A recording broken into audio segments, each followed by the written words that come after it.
Ini adalah kisah tentang seorang pria yang mengorbankan ibunya demi mendapatkan kebebasan. Semua orang yang mendengar kisah ini pasti perasaannya akan campur aduk, sedih, marah, bahkan bisa meneteskan air mata. Apa yang sebenarnya terjadi? Mari kita simak kisah lengkapnya. Di tengah kesibukan Jakarta, Rama adalah seorang pria muda yang sering terlupakan. Pekerjaannya yang monoton di sebuah perusahaan besar, di mana ia hanya menjadi bagian dari kerumunan tanpa banyak dikenal atau dihargai, telah membentuk kehidupan yang hampa dan penuh tekanan. Hari-hari yang panjang dihabiskan dengan duduk di depan layar komputer, terjebak dalam rutinitas yang terus berulang. Belum lagi atasannya yang bernama Pak Karwo, merupakan orang yang oportunis dan raja tega. Tak jarang dia membebani Rama dengan pekerjaan lembur, dan juga sering memarahinya di depan umum jika hasil pekerjaannya kurang memuaskan. Namun, bukan hanya pekerjaan yang membuat Rama merasa terisolasi, kehidupannya di rumah juga tak kalah menekan. Bu Retno, ibunya, adalah wanita yang sangat mengendalikan. Selalu ada peraturan dan harapan yang tinggi untuk Rama, membuatnya merasa tidak pernah cukup baik. Setiap tindakan Rama diawasi, dan setiap langkahnya seakan dipertanyakan. Bu Retno tidak pernah memberikan ruang untuk kegagalan atau kebahagiaan pribadi. Semua yang penting adalah pencapaian dan hasil, bukan perasaan atau impian. Rama, yang sudah berusia dewasa, tetap terjebak dalam bayang-bayang ibunya yang sangat menguasai hidupnya. Setiap kata yang keluar dari mulut Bu Retno seperti cambuk yang mengingatkannya tentang segala hal yang belum tercapai dalam hidupnya.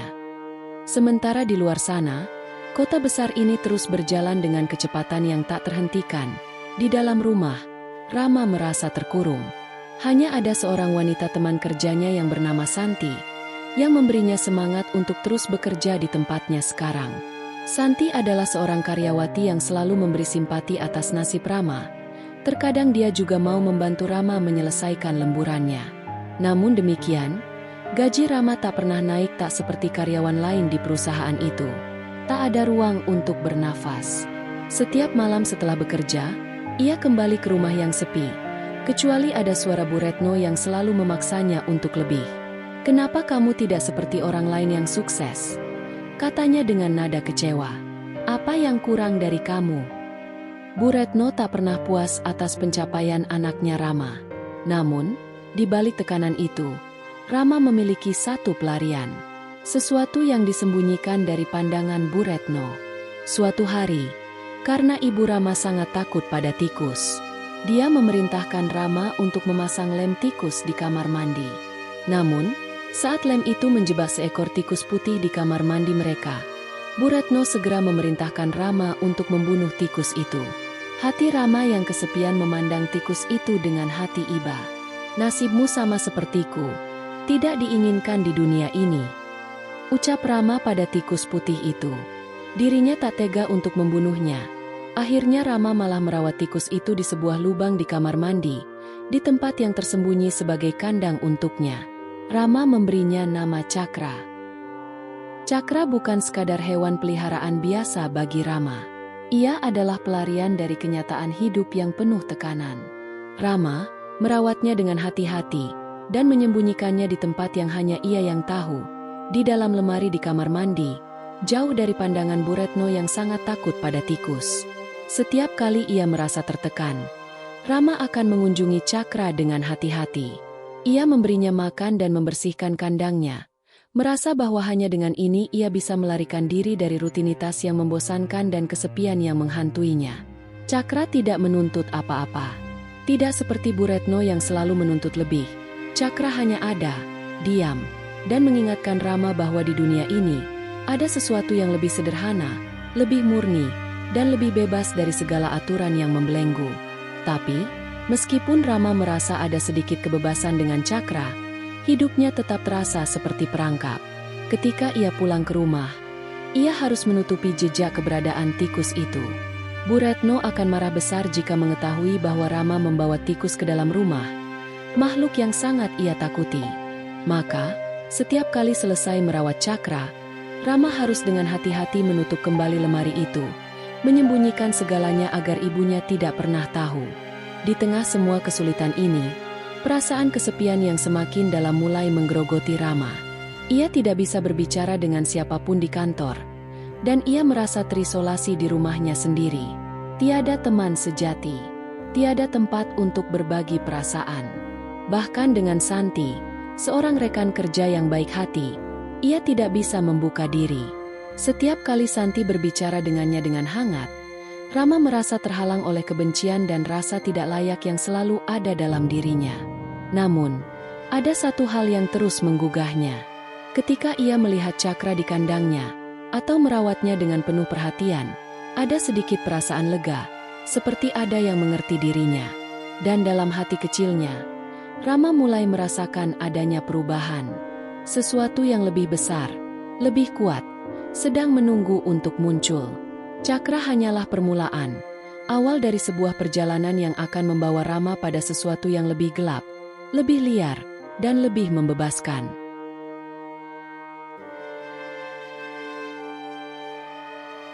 Setelah beberapa hari dan sembuh dari luka-lukanya karena lem tikus, Cakra semakin berkembang menjadi tikus yang lebih besar dan lebih kuat, berkat perawatan dan perhatian penuh dari Rama.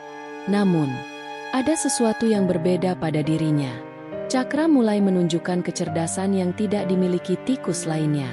Rama bisa melihat perubahan ini dengan jelas. Tikus itu tidak lagi hanya menyukai makanan dan perhatian, tetapi tampaknya mulai memahami situasi di sekitarnya. Cakra mulai bergerak dengan cara yang lebih terencana, seolah-olah memiliki tujuan lebih besar daripada sekadar bertahan hidup. Namun, meskipun Cakra adalah teman yang setia, ada satu masalah yang semakin mengganggu Rama. Semakin lama ia merawat tikus itu, semakin terasa ketegangan antara dirinya dan Bu Retno. Ibu Rama yang penuh kontrol mulai merasakan ada yang aneh dengan anaknya. Ketika Rama menyembunyikan Cakra, atau lebih tepatnya, saat ia pulang terlambat dan terlihat gelisah, Bu Retno mulai bertanya-tanya. "Kenapa kamu selalu pulang terlambat?" tanya Bu Retno dengan nada mencurigakan. "Apa yang kamu sembunyikan dariku?" Rama hanya bisa menghindar dengan jawaban seadanya. Ia takut, jika Bu Retno tahu tentang Cakra, semuanya akan hancur. Kehidupannya yang sudah rapuh ini akan lebih runtuh lagi. Tetapi di sisi lain, ada sesuatu yang semakin mendalam dalam dirinya. Sebuah perasaan yang tidak bisa ia sembunyikan lagi. Ia merasa semakin dekat dengan Cakra, yang perlahan-lahan menunjukkan kualitas seorang pemimpin. Cakra semakin percaya diri, semakin berani, dan bahkan terkadang menunjukkan gerakan-gerakan yang terstruktur, seolah mengarahkan tikus-tikus lain. Satu malam, ketika Rama sedang membersihkan kandang Cakra di kamar mandi, ia mendengar suara berisik dari luar, tepat di depan pintu kamar mandi. Rama membuka pintu perlahan, dan di luar sana, sebuah keajaiban terjadi. Cakra telah mengumpulkan beberapa tikus lain, yang kini ikut menyusul di belakangnya. Tanpa Rama sadari, tikus yang tadinya hidup sendiri, mulai membentuk sebuah kelompok kecil. Cakra adalah pemimpin mereka. Tikus-tikus tersebut tidak berbicara, tetapi cara mereka bergerak sudah cukup untuk menunjukkan siapa yang memimpin. Cakra bergerak dengan percaya diri, mengarahkan para tikus lain dengan gerakan tubuh yang tegas dan terkendali. Tikus-tikus yang mengikuti gerakannya tampak saling memperhatikan dan menyesuaikan posisi mereka, mengikuti petunjuk dari Cakra tanpa ragu. Gerakan mereka mengingatkan Rama pada pemimpin yang mengarahkan pasukannya. Meskipun mereka hanya tikus, mereka jelas memiliki tujuan yang lebih besar. Namun, perubahan besar terjadi saat Bima, seekor tikus hitam yang lebih besar dan lebih kuat, muncul. Bima bukan tikus biasa. Ia adalah tikus yang memiliki kemampuan untuk memanipulasi tikus-tikus lain, memimpin kawanan, dan bahkan mengendalikan gerakan mereka dengan kehadirannya yang sangat kuat. Rama pertama kali melihat Bima ketika ia mendengar suara berisik dari kamar mandi di tengah malam, tepat setelah membersihkan Cakra. Saat ia membuka pintu, ia terkejut melihat Cakra yang tampak berinteraksi dengan Bima. Bima tidak berbicara. Ia tidak perlu berkata-kata. Cukup dengan satu gerakan kepala atau gerakan tubuh yang halus, dan seluruh kawanan tikus mengikuti perintahnya. Ada sesuatu yang mengerikan dalam cara Bima mengendalikan mereka. Tidak ada kekerasan, Tidak ada teriakan. Hanya sebuah isyarat kecil. Dan seluruh kawanan tikus bergerak seperti satu entitas yang terkoordinasi dengan sempurna. Rama yang semula terkejut, perlahan mulai memahami bahwa Bima adalah pemimpin sejati, yang tidak hanya mengendalikan kawanan, tetapi juga mengarahkan mereka untuk tujuan yang lebih besar. Bima menggunakan bahasa tubuh yang halus namun tegas, gerakan-gerakan yang menunjukkan dominasi, kekuatan, dan kontrol tanpa perlu kata-kata. Di bawah kepemimpinan Bima, Cakra menjadi lebih percaya diri. Ia mulai menunjukkan tanda-tanda kesetiaan yang kuat terhadap Bima, dan dengan cepat menjadi bagian dari kelompok tikus yang semakin besar dan semakin kuat. Mereka menjadi seperti sebuah pasukan, dengan setiap tikus memiliki peran dalam kawanan itu. Ketika Bima melangkah, tikus-tikus lain mengikuti tanpa bertanya. Namun, semakin dekat Rama dengan Bima dan kawanan ini, semakin ia merasa ada yang salah. Sesuatu yang sangat gelap mulai menyelimuti hatinya. Bima tidak hanya menawarkan kekuatan, ia juga menawarkan kontrol. Sebuah kontrol yang mulai mengarah pada dominasi total, bahkan terhadap Rama sendiri. Sementara itu, Bu Retno semakin curiga dengan perubahan yang terjadi pada anaknya. Pekerjaan Rama yang semakin sering terbengkalai, dan kecemasannya yang semakin terlihat, membuat Bu Retno merasa ada yang salah. Pada suatu malam, ketika ia hendak membersihkan kamar mandi, Bu Retno tanpa sengaja menemukan sesuatu yang sangat mengejutkan. Cakra dan tikus-tikus lainnya bersembunyi di dalam kandang yang tertutup rapat. Tanpa sengaja, Bu Retno terkejut, dan dengan suara tinggi ia berteriak. "Apa yang kamu lakukan dengan tikus-tikus ini, Rama? Kenapa kamu membawa mereka ke dalam rumah? Kamu sudah gila." Yang tak lagi bisa ia hindari. Rama terpaksa memindahkan tikus-tikus peliharaannya, karena malam itu Bu Retno mengusirnya. "Jangan pulang ke rumah ini jika kamu masih membawa tikus-tikus itu," hardik Bu Retno. Rama tak ingin membuang teman-temannya itu.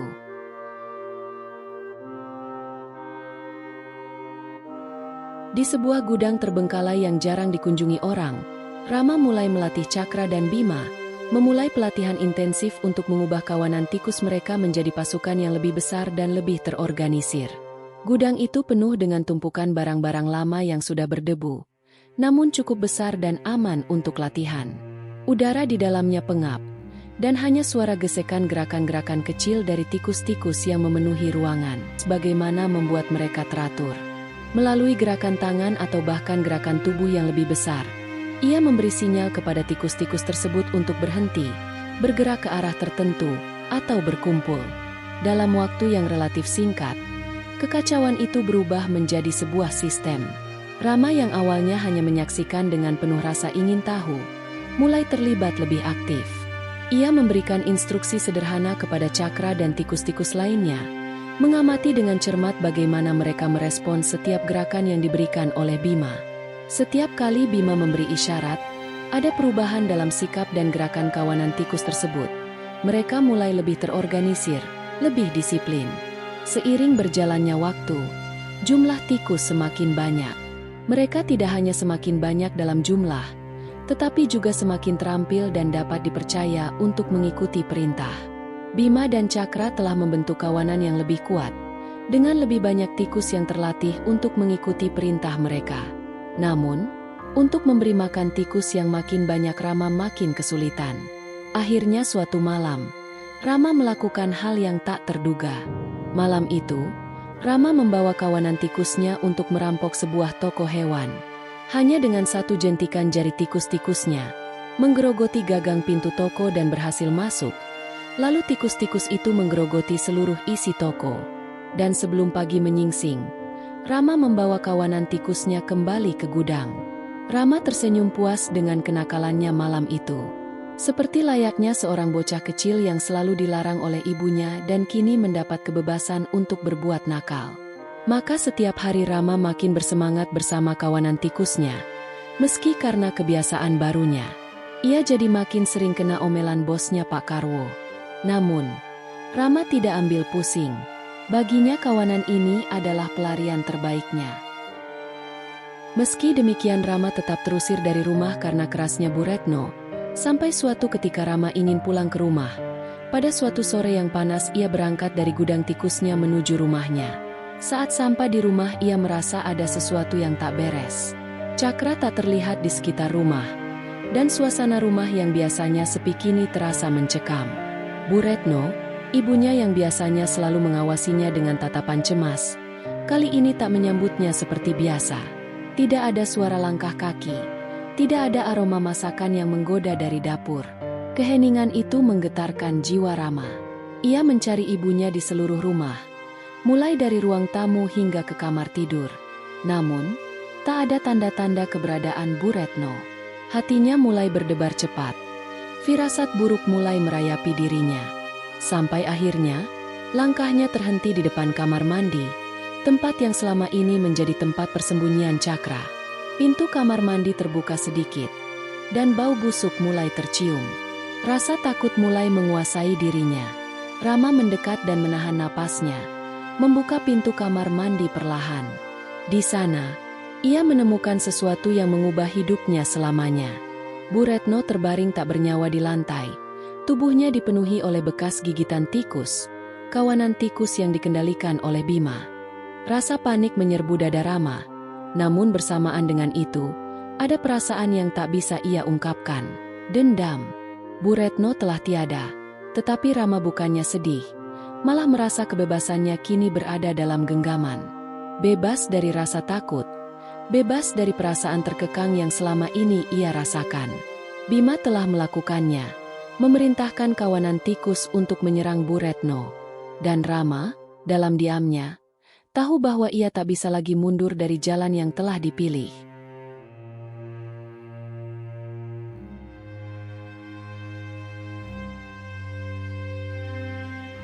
Setelah kematian Bu Retno, ada sebuah keputusan yang mengerikan yang harus diambil Rama. Dalam kebingungannya, ia merasa ada satu hal yang tak boleh tersisa, jejak yang harus disembunyikan, agar dunia tak pernah tahu apa yang terjadi.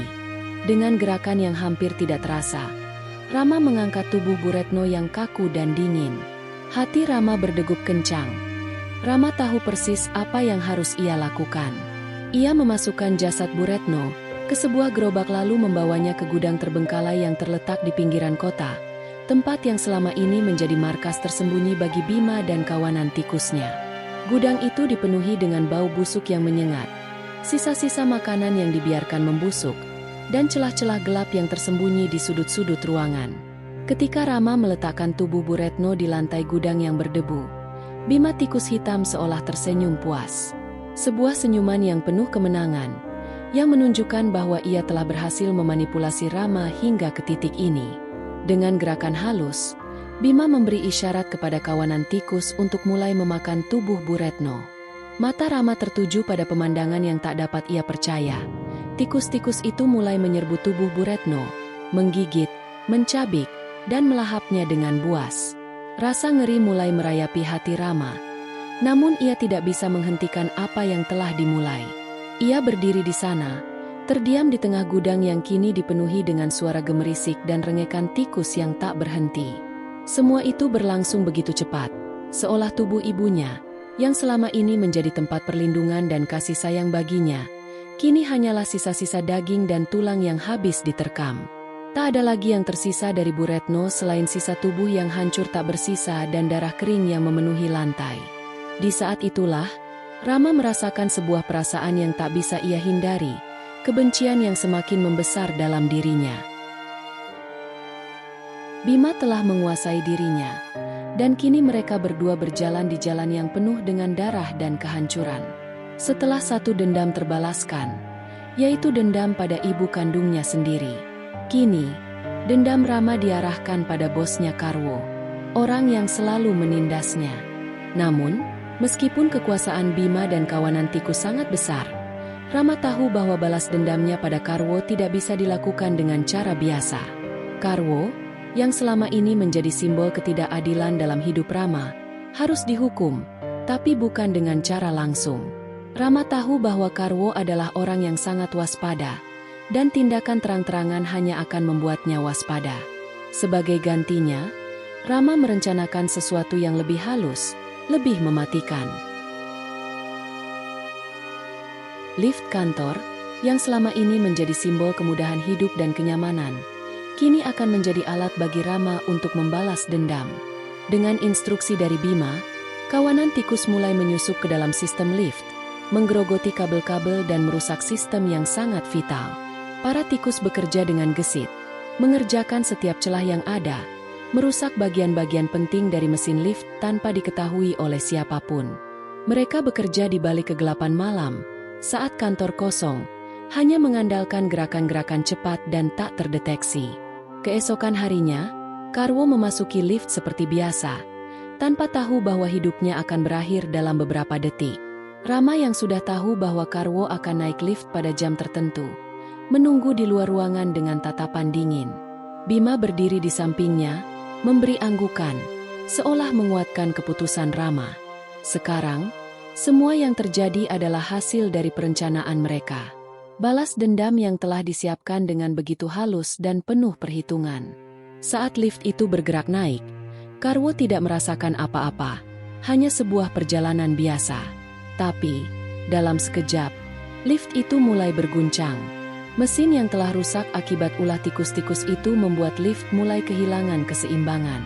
Karwo mencoba menekan tombol untuk berhenti, tapi semuanya terlambat. Dengan suara keras dan mencekam, lift itu terjun bebas, menabrak lantai bawah dengan kekuatan yang luar biasa. Kaca pecah, dan tubuh Karwo terhimpit oleh runtuhan besi dan beton. Semua terjadi dalam sekejap, dan tak ada yang tahu bahwa itu adalah hasil dari permainan tikus yang cerdik. Rama hanya berdiri di luar, mendengar suara kecelakaan itu tanpa ekspresi. Tidak ada rasa senang, tidak ada perasaan puas. Yang ada hanya kehampaan. Seolah segalanya telah menjadi rutinitas, sebuah tindakan yang harus dilakukan. Santi, yang mendengar kabar tentang kecelakaan itu, semakin merasa ada yang hilang dalam dirinya. Ia curiga dan tahu bahwa Rama adalah pelakunya. Namun ada sesuatu yang salah, dan ia semakin merasa bahwa Rama sudah tidak bisa diselamatkan lagi. Namun, balas dendam ini bukanlah akhir dari segalanya. Rama, Cakra dan Bima hanya semakin menyatu dalam kekuasaan mereka, mengatur takdir orang-orang yang berada di sekitar mereka. Dunia Rama kini sepenuhnya dikuasai oleh kawanan tikus, dan tak ada lagi yang bisa mengubahnya. Santi, yang awalnya percaya bahwa ada sesuatu yang bisa diselamatkan dari Rama, kini merasakan perubahan yang sangat jelas. Rama semakin tidak bisa dijangkau. Ia menjadi lebih aneh. Semakin sulit untuk berkomunikasi dengannya. Setiap kali mereka bertemu, hanya ada kekosongan di mata Rama. Santi tak tahu apa yang sebenarnya terjadi pada Rama, tetapi ia bisa merasakan dengan jelas bahwa ada sesuatu yang sangat salah. Rama bukan lagi lelaki yang dulu ia kenal, yang penuh dengan impian, harapan, dan cinta. Kini, Rama hanya tampak seperti bayangan yang berjalan, dikendalikan oleh kekuatan yang lebih besar darinya. Pada suatu malam, mereka bertemu di sebuah kafe yang dulu mereka kunjungi bersama. Santi mencoba untuk berbicara, berusaha mencari tahu apa yang terjadi, mencoba meraih kembali sedikit dari Rama yang dulu. Namun, Rama hanya menatap kosong. Tidak ada percikan harapan di matanya. "Santi, aku sudah tidak tahu siapa aku," kata Rama. Suara seraknya hampir tak terdengar. Santi terdiam. Ia tak tahu harus berkata apa. Selama ini, ia berpikir bahwa ia bisa membantu Rama, bahwa cinta mereka bisa mengembalikan Rama ke kehidupannya yang dulu. Tapi sekarang, ia tahu, itu sudah tidak mungkin lagi. Rama sudah terlalu jauh terperosok dalam dunia yang gelap, yang dikendalikan oleh Bima. "Santi," kata Rama dengan nada yang tak bersemangat, "aku tidak bisa lagi menjadi orang yang kamu inginkan. Aku tidak bisa keluar dari ini. Aku sudah terlalu jauh." Kata-kata itu menghantam Santi seperti pukulan yang sangat keras. Ia ingin berteriak, menangis, mencoba untuk melawan kenyataan. Tetapi ia tahu bahwa Rama yang dulu sudah hilang. Cinta mereka, yang dulu begitu penuh dengan harapan, kini hanya menjadi bayangan yang semakin memudar. Santi tahu, meski hatinya penuh dengan rasa sakit dan ketidakpastian, bahwa ia tidak bisa terus berada di samping Rama. Ia tak tahu apa yang terjadi pada dirinya. Apakah ia masih bisa menyelamatkan Rama, atau jika ia hanya berlarut-larut dalam kebohongan. Saat Santi meninggalkan Rama, ia membawa luka yang dalam di hatinya. Cinta mereka tidak bisa bertahan, karena Bima telah menghalangi semuanya. Di balik wajah yang penuh kekosongan, Rama merasakan api kemarahan yang mulai membara. Ia tahu, meskipun tubuhnya telah dikuasai oleh Bima, pikirannya masih bisa berfungsi. Keinginan untuk balas dendam sudah terbayar, tetapi dirinya tak mau dikuasai oleh tikus-tikus itu, terutama kepada Bima yang telah memanipulasinya, yang telah menghancurkan setiap bagian dari dirinya, mulai membakar dalam dirinya. Namun di dalam hatinya, ada sebuah suara yang terus berbicara, terus membimbingnya. Berdirilah, Rama. Hancurkan mereka. Buktikan bahwa kamu masih hidup. Rama semakin tenggelam dalam pikirannya yang kacau, merencanakan balas dendam dengan kecerdikan yang semakin tajam.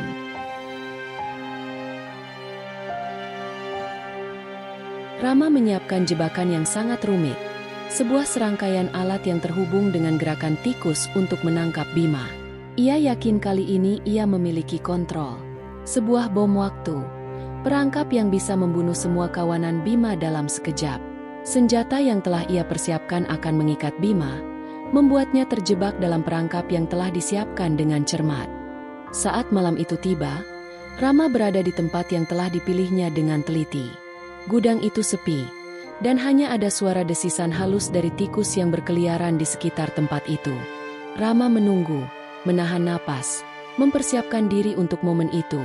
Momen ketika Bima akhirnya akan jatuh ke dalam perangkap yang telah disiapkan. Namun, begitu Bima memasuki ruang yang telah dipersiapkan, Rama merasakan ketegangan yang asing. Sesuatu yang tidak ia duga. Kawanan tikus yang biasanya tersebar dengan acak kini bergerak sangat terorganisir, seolah mengikuti pola tertentu. Rama mulai merasa ada sesuatu yang salah. Jebakannya terasa seakan tidak efektif lagi, atau bahkan sudah terdeteksi. Tikus-tikus itu, meskipun tidak berbicara, seakan menanggapi setiap langkah Bima dengan presisi yang sempurna. Rama menyadari, tanpa perlu kata-kata, bahwa Bima telah menguasai mereka dengan lebih sempurna daripada yang ia kira. Semua gerakan tikus-tikus itu terasa tidak lagi acak. Mereka sudah berfungsi sebagai bagian dari mesin yang lebih besar, mesin yang tidak bisa dihentikan dengan mudah.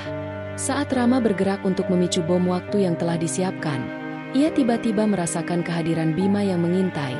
Bahkan ranjau yang sudah ia atur sedemikian rupa, kini terasa sia-sia.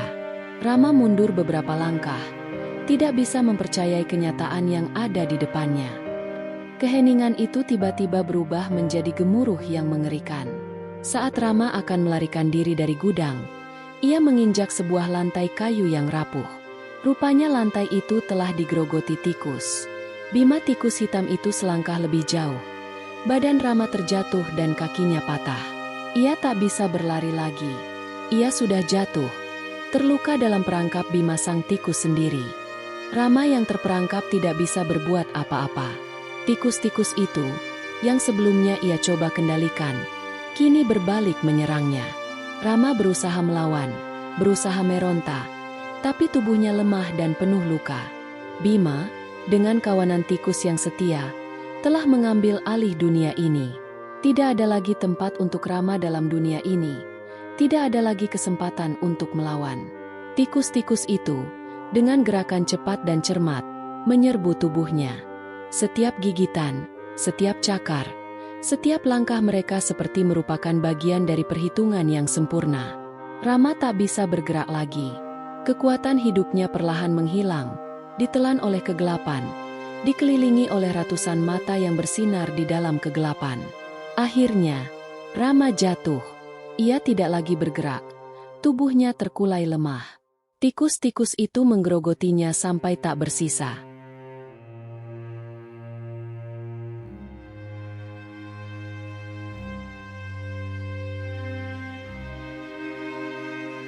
Namun, setelah kenyang Bima dan kawanan tikusnya tidak merasa puas hanya dengan kematian Rama.